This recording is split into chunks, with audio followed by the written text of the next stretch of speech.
Hello hi ನಮಸ್ಕಾರ, welcome to the channel. ಹೇಗಿದ್ದೀರಾ? ಎಲ್ಲ ಚೆನ್ನಾಗಿದ್ದೀರಾ ಅಂತ ಅಂದ್ಕೊಳ್ತೀನಿ. ನಾವು ಊರಿಂದ ಬ್ಯಾಂಗ್ಳೂರಿಗೆ ಬಂದು 3 ವಾರ ಆಯಿತು. 3 ವಾರದಲ್ಲಿ ಸಿಕ್ಕಾಪಟ್ಟೆ ಬ್ಯುಸಿ ಅಂದರೆ ನಾವು ಇದ್ವಿ. ಹಾಗೆ ನಮ್ಮನ್ನು ಹೊರಗಡೆ ಕರ್ಕೊಂಡು ಹೋಗುವವರು ಅಂದರೆ ನನ್ನ ಹಸ್ಬೆಂಡ್ ಸಿಕ್ಕಾಪಟ್ಟೆ ಬ್ಯುಸಿ ಇದ್ದರು. ವೀಕೆಂಡಲ್ಲಿ ಕೈಗೆ ಸಿಗ್ತಾ ಇರಲಿಲ್ಲ, ಅಷ್ಟು ವರ್ಕಲ್ಲಿ ಬ್ಯುಸಿ ಆಗಿದ್ದರು. ಇವತ್ತು ಹೊರಗಡೆ ಕರ್ಕೊಂಡು ಹೋಗ್ತಾ ಇದ್ದಾರೆ. ಬಟ್ ಇವಾಗ ಹೊರಗಡೆ ಹೋಗೋದು ಅಷ್ಟೊಂದು ಸೇಫ್ ಅಲ್ಲ, ಯಾಕಂದರೆ ಮಗಳು ಚಿಕ್ಕವಳು, ಹಾಗಾಗಿ ಹೊರಗಡೆ ಹೋಗೋದು ಅಷ್ಟೊಂದು ಸೇಫ್ ಅಲ್ಲ. ಬಟ್ ನಮ್ಮ ಜೊತೆ ಅಜ್ಜಿ ಬಂದಿದ್ದಾರೆ.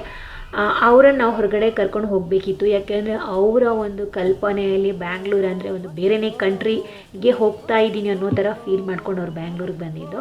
ಸೊ ಅವರನ್ನು ಎಷ್ಟು ದಿವಸ ಅಂತ ಮನೇಲಿ ಕೂರಿಸೋದು, ಬಂದಮೇಲೆ ಅವರು ಹೊರಗಡೆನೇ ಹೋಗಿಲ್ಲ, ಮನೆ ಒಳಗಡೆನೇ ಇದ್ದರು. ಹಾಗಾಗಿ ಅವ್ರಿಗೋಸ್ಕರ ನಾವು ಇವತ್ತು ಹೊರಗಡೆ ಹೋಗ್ತಾ ಇದ್ದೀವಿ, ಏನಾದರೂ ಒಂದು ತೋರಿಸೋಣ ಅವರಿಗೆ ಅಂತ. ಸೊ ತುಂಬ ಥಿಂಕ್ ಮಾಡಿದ್ವಿ ಯಾವ ಜಾಗಕ್ಕೆ ಕರ್ಕೊಂಡು ಹೋಗೋಣ ಅಂತ. ಮತ್ತು ಅಂದ್ಕೊಂಡ್ವಿ ಟೆಂಪಲ್ಗೆ ಹೋದರೆ ಅವರಿಗೂ ತುಂಬ ಖುಷಿಯಾಗುತ್ತೆ, ಸೊ ನಾವು ಕೂಡ ಹೋದಂಗಾಗುತ್ತೆ ಅಂತ ಅಂದ್ಕೊಂಡು ಇವತ್ತು ನಾವು ಬನಶಂಕರಿ ಟೆಂಪಲ್ಗೆ ಹೋಗ್ತಾ ಇದ್ದೀವಿ.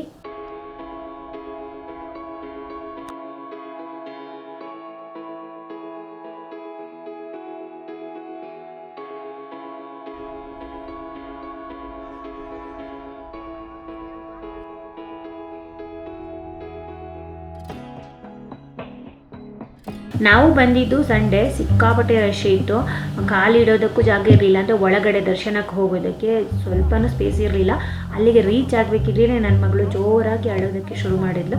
ಸೊ ನಾನು ಆಮೇಲೆ ಅವಳನ್ನ ಹಿಡ್ಕೊಂಡು ಅಲ್ಲೇ ಕೂತೆ, ಯಾಕಂದರೆ ನಾನು ಅಳೋ ಮಗನ ಒಳಗಡೆ ಕರ್ಕೊಂಡು ಹೋದರೆ ಅಲ್ಲಿರೋರಿಗೆಲ್ಲ ಡಿಸ್ಟರ್ಬ್ ಆಗುತ್ತೆ. ಹಾಗಾಗಿ ಹೊರಗಡೆಯಿಂದನೇ ಕೈ ಮುಕ್ಕೊಂಡು ಅಲ್ಲೇ ಕೂತೆ, ಅವರನ್ನೆಲ್ಲ ಕಳಿಸ್ದೆ ನೋಡ್ಕೊಂಡು ಬನ್ನಿ ಅಂತ.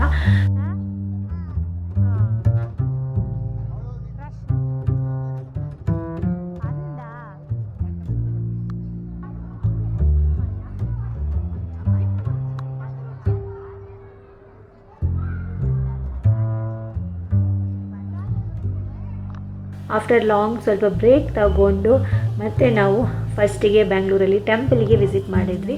ನಮ್ಮ ಮನಸ್ಸಿಗೆ ಖುಷಿ ಅನ್ನಿಸ್ತು. ಹಾಗೆ ನಮ್ಮ ಅಜ್ಜಿಗಂತೂ ಸಿಕ್ಕಾಪಟ್ಟೆ ಖುಷಿ ಆಯಿತು. ನಾವು ಬೇರೆ ಜಾಗಕ್ಕೆ ಕರ್ಕೊಂಡು ಹೋಗ್ತಾ ಇದ್ರೆ ಅವರಿಗೆ ಅಷ್ಟೊಂದು ಖುಷಿ ಆಗ್ತಾ ಇರಲಿಲ್ವೇನು. ಈ ಟೆಂಪಲ್ಗೆ ಕರ್ಕೊಂಡು ಬಂದಿರೋದ್ರಿಂದ ಅವ್ರಿಗೆ ಖುಷಿ, ಎಷ್ಟೇ ರಶ್ ಇದ್ದರು ಅವರು ಹ್ಯಾಪಿ ಆದರು. ಸೊ ನಮಗೂ ಕೂಡ ಖುಷಿನೇ. ಆದರೆ ಮಗಳು ಮಾತ್ರ ಕಿರಿಕಿರಿ ಮಾಡ್ತಾಯಿದ್ಲು ಪಾಪ. ಅದು ಚಿಕ್ಕದು ಆ್ಯಂಡ್ ಅವಳ ನಿದ್ದೆ ಟೈಮು ಬೆಳಿಗ್ಗೆ ಹೊತ್ತು ಅವಳು ನಿದ್ದೆ ಮಾಡೋ ಟೈಮು ಸ್ನಾನ ಮಾಡಿಸಿ ಆ ಟೈಮಲ್ಲಿ ನಾನು ಹೊರಗಡೆ ಕರ್ಕೊಂಡು ಹೋಗಿದ್ದೆ. ಸೊ ಅವಳು ಕಿರಿಕಿರಿ ಮಾಡ್ತಾಯಿದ್ಲು.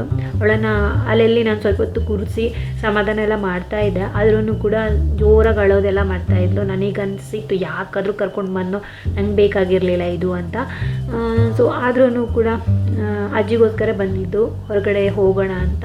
ಬಟ್ ನೆಕ್ಸ್ಟ್ ಟೈಮ್ ಏನಾದರೂ ಇವಾಗ ಸದ್ಯಕ್ಕೆ ಹೊರಗಡೆ ಹೋಗೋ ಪ್ಲ್ಯಾನ್ ಇದ್ದರೆ ಕಾರಲ್ಲಿ ಕೂತ್ಕೊಳ್ತೀನಿ, ಇಳಿಯಲ್ಲ ಅಂದಿದ್ದೀನಿ ನಾನು. ಯಾಕಂದರೆ ಕೆಳಗಡೆ ಇಳಿದ್ರೆ ಸಮಾಧಾನ ಮಾಡೋದಕ್ಕೆ ಅಷ್ಟು ಈಸಿ ಇರೋದಿಲ್ಲ. ಅಲ್ಲಿ ಊಟನೂ ಇತ್ತು, ಹಾಗೆ ಜನನೂ ಇದ್ದಿದ್ದರಿಂದ ಹಸ್ಬೆಂಡ್ ಮಗುನೆಲ್ಲ ಇಟ್ಕೊಂಡು ಬೇಡ ಅಂತ ಹೇಳಿದ್ರು. ಹಾಗೆ ನಾವು ದರ್ಶನ ಮಾಡಿ ಸ್ವಲ್ಪ ಹೊತ್ತಲ್ಲೇ ಕೂತು ಮತ್ತೆ ಬಂದ್ವಿ. ಹಾಗೆ ಬರಬೇಕಿದ್ರೆ ರೋಡಲ್ಲಿ ಎಲ್ಲ ತೋರಿಸ್ಕೊಂಡು ಬರ್ತಾಯಿದ್ದೆ ಅಜ್ಜಿಗೆ. ಇದು ಈ ರೀತಿ ಇರುತ್ತೆ ಬ್ಯಾಂಗ್ಳೂರು, ಈ ರೀತಿ ಬಿಲ್ಡಿಂಗ್ಗಳಿರುತ್ತೆ, ಈ ರೀತಿ ರೋಡ್ ಇರುತ್ತೆ, ಇದು ಈ ಏರಿಯಾ ಅಂತೆಲ್ಲ ಹೇಳ್ಕೊಂಡು ಬರ್ತಾಯಿದ್ದೆ.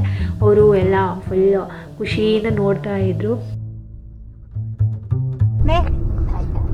ಖುಷಿ ಆಂಡ ಖುಷಿ ಆಂಡ ವಾ ದೇವಸ್ಥಾನ ಗೊತ್ತಿನವ ಬನಶಂಕರಿ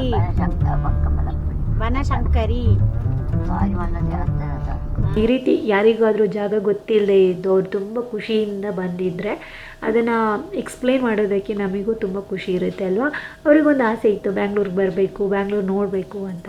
ಸೊ ಅವ್ರಿಗೆ ಈ ರೀತಿ ಹೊರಗಡೆ ಹೋಗೋದಂದರೆ ತುಂಬ ಖುಷಿ. ಬಟ್ ನಮಗೆ ಇವಾಗ ಅಷ್ಟೊಂದು ಹೊರಗಡೆ ಕರ್ಕೊಂಡು ಹೋಗೋದಕ್ಕೆ ಆಗಲ್ಲ. ಆದ್ರೂ ನಮಗೆ ಎಷ್ಟು ಸಾಧ್ಯವೋ ಅಷ್ಟು ಮಾಡ್ತಾ ಇದ್ದೀವಿ ನಾವು. ಹಾಗೆ ಅಹನಿಗೆ ಸ್ಕೂಲ್ ಶುರು ಆಯಿತು. ಬೆಳಿಗ್ಗೆ ವಿಡಿಯೋ ಮಾಡ್ಕೊಂಡಿದ್ದೆ, ಆ ಕ್ಲಿಪ್ಪಿಂಗ್ಸ್ನ ಇಲ್ಲಿ ಶೇರ್ ಮಾಡಿದ್ದೀನಿ.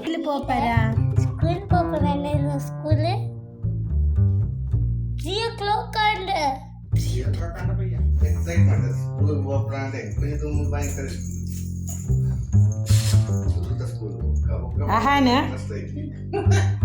ಸ್ಕೂಲಿಗೆ ಹೋಗ್ಲಿಕ್ಕೆ ಖುಷಿ ಉಂಟಾ ನಿನಗೆ? ಹೌದಾ? ಬೇಜಾರಾಗೋದಿಲ್ವಾ? ಹೌದಾ? ನಿನಗೆ ಸ್ಕೂಲಿಗೆ ಹೋಗ್ಲಿಕ್ಕೆ ಬೇಜಾರಾಗೋದಿಲ್ವನಾ? ಓ ಹಲೋ ಹುಡುಗಿ, ಹುಡುಗಿ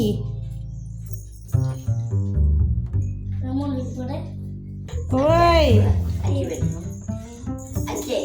ಓಯ್ ಓಯ್ ಓಯ್ ಇದಕ್ಕಿಂತ ಮುಂಚೆ ಅವನು pre-KG ಇದ್ದ, ಇನ್ನು ಮುಂದೆ ಅವನು ಫಸ್ಟ್ ಸ್ಟ್ಯಾಂಡರ್ಡು. ಇಷ್ಟು ತನಕ ಅಷ್ಟೊಂದು ಸೀರಿಯಸ್ನೆಸ್ ಇರಲಿಲ್ಲ, ಇವಾಗ ಸ್ವಲ್ಪ ಸೀರಿಯಸ್ ಆಗಿದ್ದೀವಿ, ಯಾಕಂದರೆ ಫೀಸ್ ಕೂಡ ಕೊಡ್ತೀವಲ್ವ ಅಷ್ಟೊಂದು. ಹಾಗಾಗಿ ಇಷ್ಟೇ ಇವತ್ತಿನ ವಿಡಿಯೋ. ಹೋಪ್ ಈ ವಿಡಿಯೋ ನಿಮಗೆ ಇಷ್ಟ ಆಗಿದೆ ಅಂತ ಅಂದ್ಕೊಳ್ತೀನಿ. ಇಷ್ಟ ಆದರೆ ಪ್ಲೀಸ್ ಲೈಕ್ ಮಾಡಿ ಆ್ಯಂಡ್ ಕಾಮೆಂಟ್ ಮಾಡಿ, ಸಬ್ಸ್ಕ್ರೈಬ್ ಮಾಡೋದನ್ನು ಮರಿಬೇಡಿ. ಮುಂದಿನ ವಿಡಿಯೋದಲ್ಲಿ ಸಿಗ್ತೀನಿ. ಅಲ್ಲಿ ತನಕ ಟೇಕ್ ಕೇರ್, ಬಾಯ್. ಕ್ಲಾಸಿ ಬಾಯ್ ಬಂದಾಗ